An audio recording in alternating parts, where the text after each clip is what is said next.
मलखान मुझे एक बात बताओ, ये जो आप एग्जैक्ट शब्द टू शब्द, वो जो उस समय का जो एकदम से सीन मिलता है तुम्हें, और मैंने देखा है, मैं उस समय जब था तुम्हारे पास, तो सीन इतना बड़ा तुम कितने क्विकली उसी भाव में कैसे बोलते हो, ये मैं हमेशा बहुत ताज्जुब होता हूं।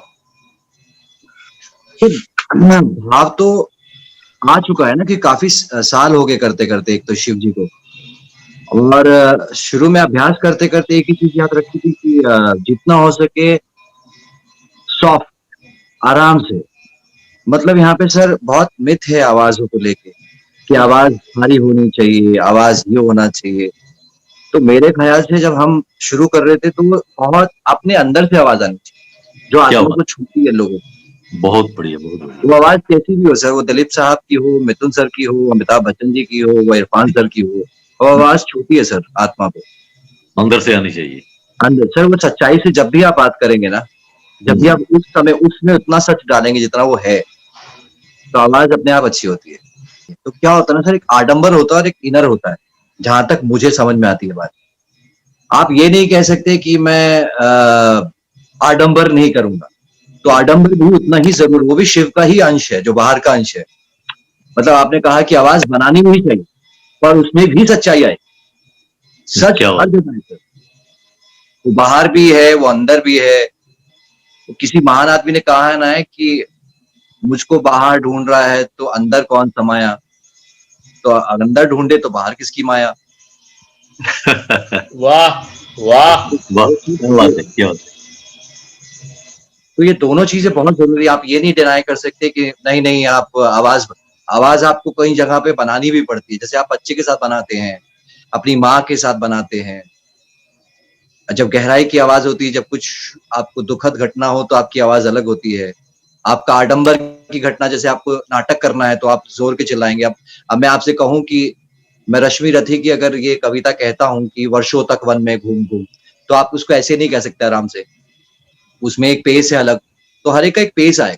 एक सुनाइए ना जरा, एक ऐसे सुनाइए, क्या बोलिए। सर अभी मेरे को याद नहीं है क्योंकि आज मैं, फिर भी मैं कोशिश कर सकता हूँ। हाँ हाँ हाँ।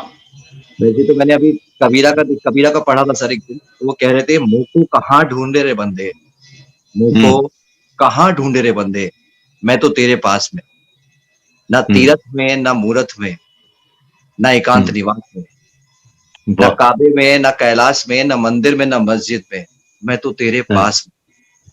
ना मैं जप में ना मैं तप में ना मैं व्रत उपवास में, ना मैं जप में ना मैं तप में ना मैं व्रत उपवास में, ना मैं क्रियाक्रम में रहता, ना ही ब्रह्मांड आकाश में, ना ही प्राण में ना ही पिंड में, ना ही ब्रह्मांड आकाश में, ना ही योग संन्यास में, खोजी हुई तुरंत मिल जाऊं एक पल की तलाश में, कहत कबीर सुनो भाई साधो, मैं तो हूँ विश्वास में। बहुत बढ़िया, बहुत सब अपना विश्वास ढूंढ लो सर, सबको जरूरत पड़ने वाली लाइफ में।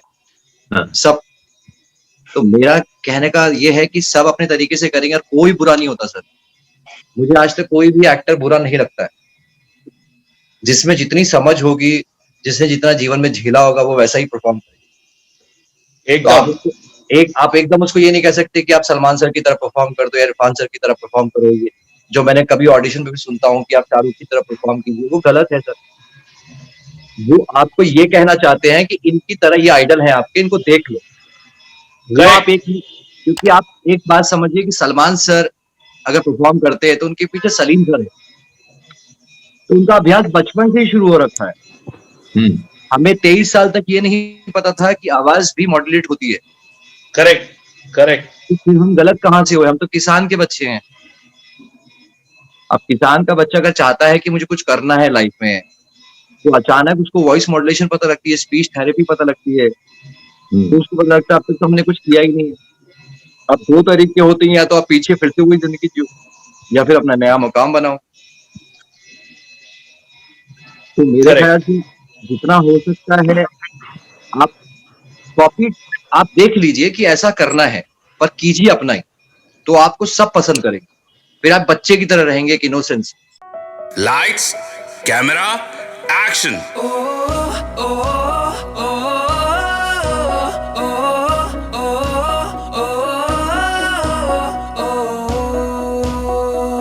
एक कदम बढ़ाओ तुम, मंजिल तक पहुंचा देंगे,